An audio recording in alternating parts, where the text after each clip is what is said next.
Welcome back to financial learning. अगर आप नए व्यूअर हैं तो सब्सक्राइब करना ना भूले और बेल आइकन दबाएं ताकि आपको फाइनेंस से जुड़ी सभी अपडेट्स मिलती रहे।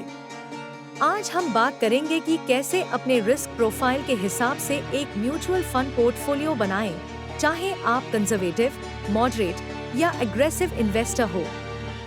हम 2000 रुपीज से 5000 रुपीज, 5000 रुपीज से 10,000 रुपीज और 10,000 रुपीज से ज्यादा के सिप अमाउंट्स को कवर करेंगे।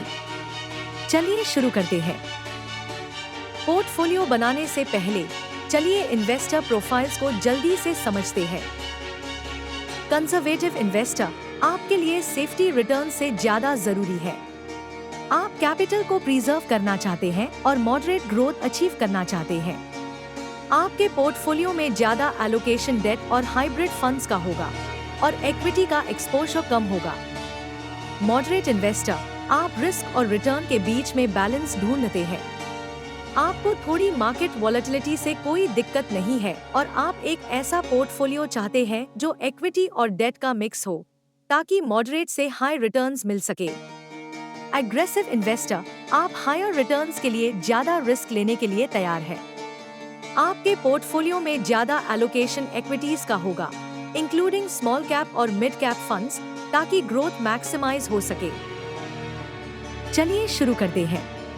अगर आपका सिप अमाउंट 2000 रुपए से 5000 रुपए है, तो आप अपना पोर्टफोलियो कैसे स्ट्रक्चर कर सकते हैं, ये आपके रिस्क प्रोफाइल पर डिपेंड करता है। आप इस टेबल में देख सकते हैं। अगर आप कंजर्वेटिव इन्वेस्टर हैं, तो आप अपने पोर्टफोलियो में लार्ज कैप फंड 50% और कंजर्वेटिव हाइब्रिड फंड 50% रख सकते हैं। दूसरी तरफ मॉडरेट इन्वेस्टर अपने पोर्टफोलियो में लार्ज कैप फंड 65% और कंजर्वेटिव हाइब्रिड फंड 35% रख सकते हैं। वहीं पर एग्रेसिव इन्वेस्टर अपने पोर्टफोलियो में लार्ज कैप फंड 50% और फ्लेक्सी कैप फंड 50% रख सकते हैं। ये एलोकेशन कंजर्वेटिव इन्वेस्टर्स को स्टेबिलिटी देता है, मॉडरेट इन्वेस्टर्स को बैलेंस्ड ग्रोथ और एग्रेसिव इन्वेस्टर्स को हायर इक्विटी एक्सपोजर ताकि पोटेंशियल मैक्सिमम रिटर्न्स मिल सके। अगला स्टेप है, अगर सिप अमाउंट 5000 रुपीज से 10,000 रुपये के बीच में है तो पोर्टफोलियो कैसा हो, आप इस टेबल में देख सकते हैं। अगर आप कंजर्वेटिव इन्वेस्टर हैं, तो आप अपने पोर्टफोलियो में large cap fund 30%, aggressive hybrid fund में 20% और कंजर्वेटिव हाइब्रिड फंड 50% रख सकते हैं। दूसरी तरफ मॉडरेट इन्वेस्टर अपने पोर्टफोलियो में large cap fund 40%, flexi cap fund में 25% और कंजर्वेटिव हाइब्रिड फंड 35% रख सकते हैं। वहीं पर एग्रेसिव इन्वेस्टर अपने पोर्टफोलियो में large cap fund 25%, flexi cap fund 35%, aggressive hybrid fund 20% और बचा हुआ 20% मिड कैप फंड में रख सकते हैं। कंजर्वेटिव इन्वेस्टर्स सेफ्टी पर फोकस करते हैं, मॉडरेट इन्वेस्टर्स ग्रोथ के लिए फ्लेक्सी कैप फंड्स ऐड करते हैं और aggressive investors mid cap funds में डाइवर्सिफाई करते हैं फॉर हायर ग्रोथ पोटेंशियल। आखिर में उन लोगों के लिए जो 10,000 रुपए से ज्यादा पर मंथ इन्वेस्ट करते हैं, यह है आपके पोर्टफोलियो को स्ट्रक्चर करने का तरीका। आप इस टेबल में तीनों इन्वेस्टर प्रोफाइल का पोर्टफोलियो स्ट्रक्चर में किस कैटेगरी में फंड होने चाहिए आप देख सकते हैं।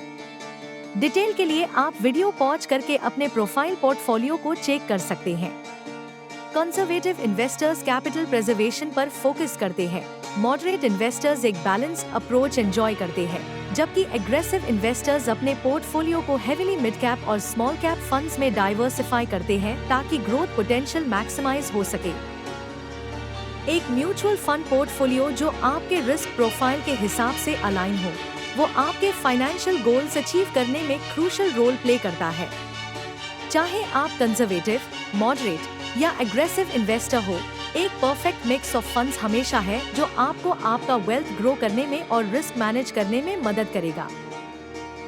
अगर आपको ये वीडियो हेल्पफुल लगी हो तो एक थम्स अप दे, अपने दोस्तों के साथ शेयर करें और फाइनेंशियल इंसाइट्स के लिए सब्सक्राइब करना ना भूलें।